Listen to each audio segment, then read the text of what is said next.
In the Phantom Menace, we saw a young slave boy from Tatooine step into the heart of the Jedi Council. Confer on you the level of Jedi Knight, the Council does. But deciding about this boy's future, the Council has already. A master, he already has Obi-Wan. Anakin Skywalker, strong in the Force, dangerous, full of fear. Qui-Gon believed he was the chosen one. Obi-Wan vowed to train him, but the Council hesitated, especially Mace Windu, a Jedi Master who sensed something was off. But what if Mace had made a different choice? What if, after Qui-Gon's death, Mace Windu took Anakin as his Padawan? In this version of the story, that's exactly what happens, and nothing turns out the same. Let's begin. It starts on the landing platform at Naboo. Qui-Gon Jinn has just been killed by Darth Maul. Obi-Wan kneels beside his dying master, promising to train the boy they found on Tatooine. But when Obi-Wan brings that promise back to the Jedi Council, Yoda hesitates. In this timeline, his caution tips the scale. He tells Obi-Wan the truth. You are not ready. Obi-Wan is still a Padawan who just passed his trials in grief, and Anakin is something else entirely. The Council debates. They sense the boy's power, yes, but they also feel the storm brewing inside him. Attachment, fear, anger. They don't want to repeat mistakes of the past. And so, after long meditation, Yoda proposes something bold. He asks Mace Windu. At first, Mace resists. He's not a teacher. He's the blade of the Jedi, the man who walks the edge between light and dark without falling. He thinks Anakin is dangerous, he's said so from the beginning. But Yoda insists, perhaps to guard against the dark, one who knows it best must guide him. And so, reluctantly, Mace accepts. He takes Anakin to the Jedi Temple on Coruscant. The boy senses the difference right away. Mace doesn't coddle, he doesn't joke. There's no brotherly warmth like with Obi-Wan. There's precision, structure, routine, and something else, restraint. Every lesson, every sparring match, every meditation session is meant to push Anakin to the edge and teach him how to walk back. Mace doesn't speak much, but he watches, always watches. Mace Windu doesn't believe in shielding students from darkness. He believes in understanding it. He introduces Anakin to Vaapad, not just a fighting form, but a philosophy. One that channels a Jedi's own inner darkness, aggression, and raw emotion into controlled power. Not to suppress it, but to face it, absorb it, and use it. At first, the Council protests. Vaapad is dangerous. It came close to consuming Windu himself when he created it. But Mace defends his choice. If Anakin is the chosen one, he must confront the shadows within himself, not run from them. So from the age of 10, Anakin learns to fight like no other Jedi. His style becomes a reflection of Vaapad, flashes of power, speed, unpredictability. But what surprises Mace isn't the skill, it's the control. Anakin, under his tutelage, doesn't lash out. He doesn't disobey orders or sneak off missions. He still dreams of his mother, still fears for her safety, but Windu doesn't ignore those feelings. He makes Anakin face them in the light. And every year, Windu does something unorthodox. He takes Anakin to Tatooine. He doesn't say why, doesn't alert the Council, but they visit Shmi Skywalker in secret. She's given a house and paid well, far from Watto's reach. She's safe. And Anakin sees her once a year for a day under strict supervision. It's not a full bond, but it's something. Enough to keep him grounded. Enough to let him feel he hasn't abandoned her. This small mercy reshapes Anakin's path more than anyone realizes. The Clone Wars still come. Count Dooku still splits from the Jedi, Palpatine still climbs in power, but the pieces move differently now. When the war breaks out, Mace brings Anakin into the front lines early. He doesn't shelter him like Obi-Wan might have. Instead, he makes him a general, but with training wheels. They fight side by side on worlds like Geonosis, Mayunalist, and Cato Nemoidia. And something changes in Mace. He sees not just a reckless boy, but a brilliant tactician, a leader, someone who feels every loss in the Force, but doesn't let it break him. The Council notices. They still fear Anakin's power. But Windu argues for his knighthood earlier than expected. He says the boy has earned it.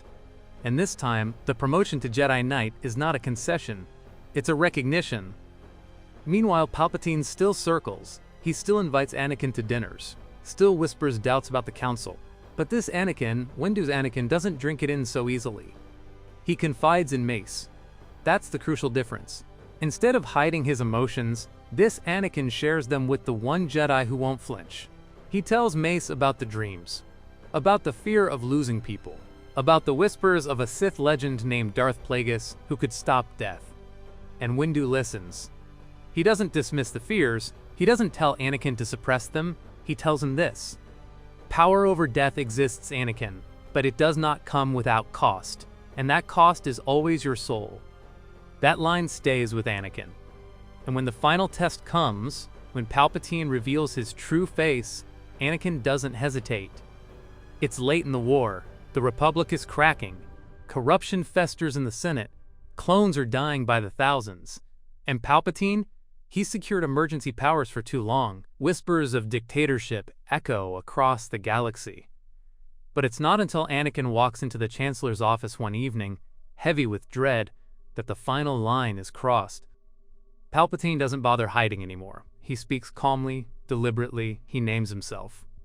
Sith. Anakin doesn't ignite his lightsaber.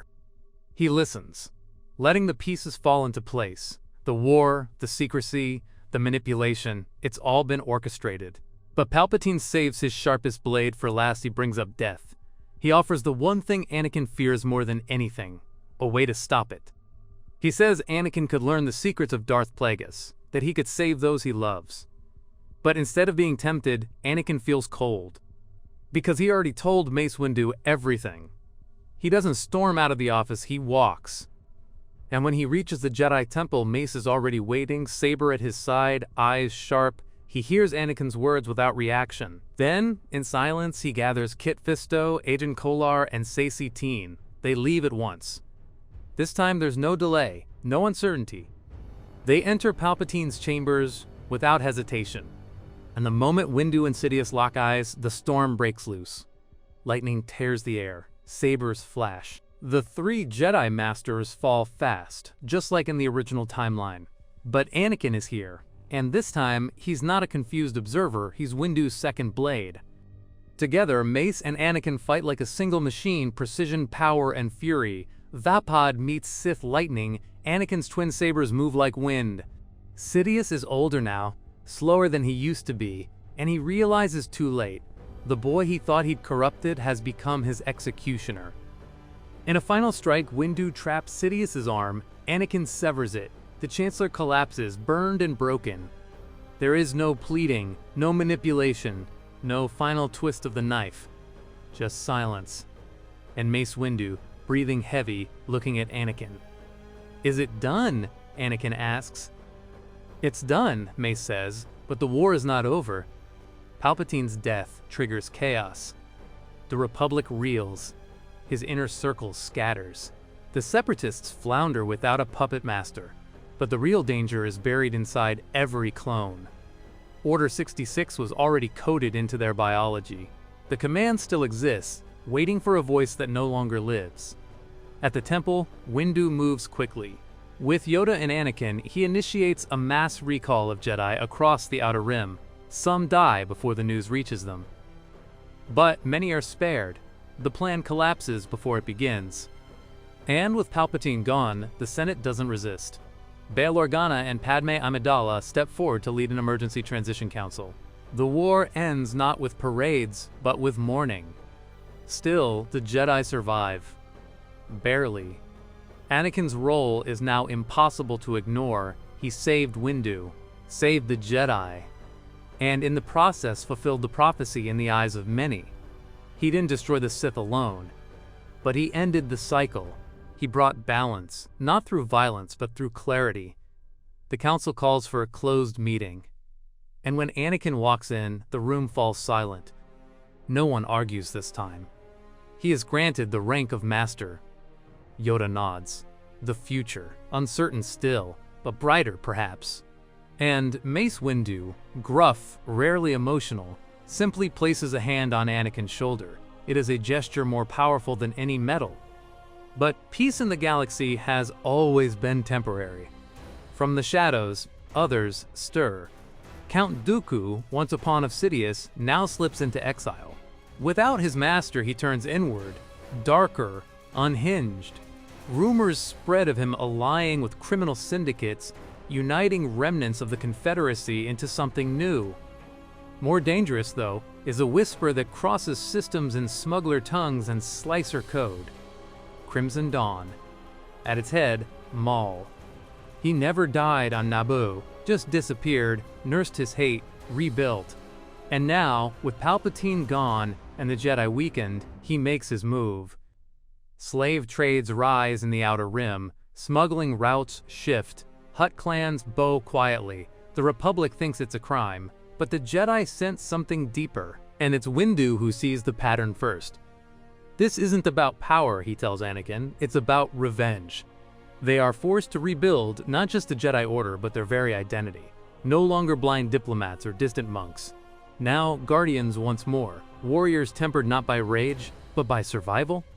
Mace steps back from council duties. He takes younger Jedi under his wing, trains them in discipline, clarity, and the dangerous art of Vaapad.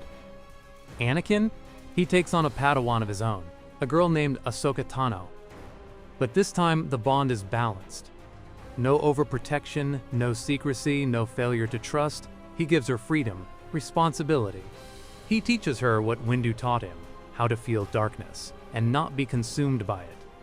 And when Ahsoka makes her own choices, her own path, Anakin doesn't crumble. He respects it. The cracks of the old Jedi Order are still there, but the foundation has shifted, stronger, less brittle, less blind.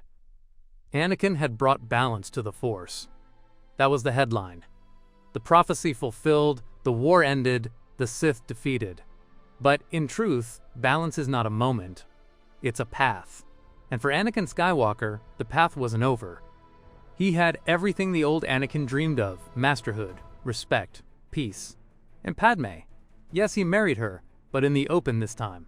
There were no forbidden whispers, no hiding. The Jedi Code had evolved after the war. Attachment wasn't outlawed. It was questioned, examined, managed. It was Windu who argued for that change. The same man who once feared attachment now understood it differently. Not all love leads to fear. Sometimes it leads to purpose. And Anakin? He became the proof. Padme thrived in the new Senate. Organa led reform. Even Mon Mothma stepped into the light. There was no empire to fight. Just recovery, rebuilding, trying, at last, to get it right. But darkness never disappears. It just hides better. And no one hid better than Maul. When the Crimson Dawn finally emerged in full, it was unlike any enemy the Jedi had faced. It wasn't an army. It wasn't a political faction. It was a network, everywhere and nowhere. Maul's grip wasn't on planets, but on fear. Trade routes, black markets, slavery hubs. And Maul was no longer the raging Sith with a double blade and vengeance in his veins. He was colder now, calculated, controlled. But that hate had only deepened. He blamed everything on Sidious, but he hated the Jedi just as much, especially the one he remembered from Naboo, the child, Anakin. When the Jedi Council learned of Maul's location, a hollowed-out world in the Outer Rim, known as Ord Talos, Anakin volunteered. Windu said no. "This isn't your fight," he told them, but Anakin insisted. "That's exactly why it has to be me." Windu didn't argue again. Ahsoka begged to come, but Anakin refused. He didn't say it out loud, but something about this felt final. He landed alone. The world was broken, red skies. Wreckage of old Clone War ships rusted into the sand. And at its center, a ruined temple from the old Republic turned into a Crimson Dawn fortress. Anakin stepped inside. Maul was waiting. Not hiding, not posturing. Waiting. "You wear the robes of a master now?" Maul sneered. "Did you ever wonder why your masters feared you? Why they never trusted you? You and I, we are the same." Anakin didn't flinch. "No, you were consumed. I walked through it." Maul ignited his saber. "Then show me." The duel wasn't like the others. It wasn't fast. It was brutal. Deliberate. Maul was rage, refined, surgical. But Anakin had changed. He didn't rush. He didn't taunt. He moved like Windu taught him, balanced. Emotion present, but not in control. They fought across the temple ruins. Sparks sprayed. Columns crumbled. crimson banners fell like ash. And in the end, it wasn't Anakin's strength that ended it. It was restraint. He disarmed Maul with a spinning cut, kicked him to his knees, and held both sabers at his throat. Maul didn't beg, he laughed. "You think killing me saves you?" he spat. "I'm just a shadow, the next one will be worse." Anakin lowered his blades. And then, he walked away. He left Maul to rot in the ruins, surrounded by the wreckage of his own obsessions. It was a lesson he learned from Mace. Not all victories come through death. Some come through choice. Years passed. The Jedi were fewer, but wiser, less dogmatic, more connected to the people. Windu never returned to the Council. He spent his last years as a wandering teacher, visiting systems that had never seen Jedi before, training those with quiet Force sensitivity, not to be warriors, but to be guardians. Before he left Coruscant for the final time, he met Anakin at the temple's northern terrace. "You did what I couldn't," Windu told him. Anakin frowned. "You saved me." Windu shook his head. "No, I challenged you, but you saved yourself." They didn't speak again after that, but they didn't need to. Years later, Windu passed quietly. No war, no blade, just peace. It was the first time in generations a Jedi Master died without violence. And Anakin? He lived to see his children born. Twins. Luke and Leia. He trained them not as soldiers, but as seekers. Not to carry the Jedi legacy, but to question it. To rebuild it, not replicate it. Padme watched them grow, and for once in galactic history, the Skywalker family was whole. But in the shadows, still, there were echoes. The Sith were gone. But darkness is never destroyed, only resisted, only balanced. And Anakin Skywalker knew that better than anyone. Because he didn't fall. He rose. Not through power, but through discipline. Not through prophecy, but through practice. Not through destiny, but through choice. What if Mace Windu trained Anakin Skywalker? Maybe the Chosen One wouldn't fall. Maybe the Jedi wouldn't lose their way. Maybe power wouldn't be feared if it was taught to be understood. Because sometimes, the right teacher doesn't soften the student. He sharpens him. And Mace Windu? He was the blade the galaxy needed. Calm, controlled, and unbreakable. If you enjoyed this alternative timeline, make sure to hit that like button and subscribe for more Star Wars stories, and may the Force be with you.